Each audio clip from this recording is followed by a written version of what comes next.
Um homem que namorava com uma loira há algum tempo decidiu pedi-la em casamento.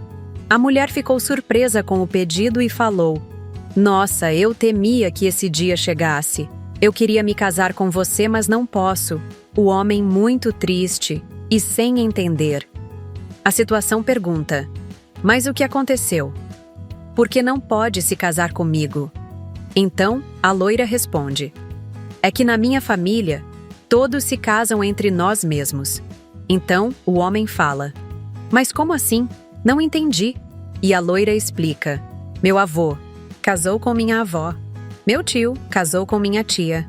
E até meu pai casou com minha mãe."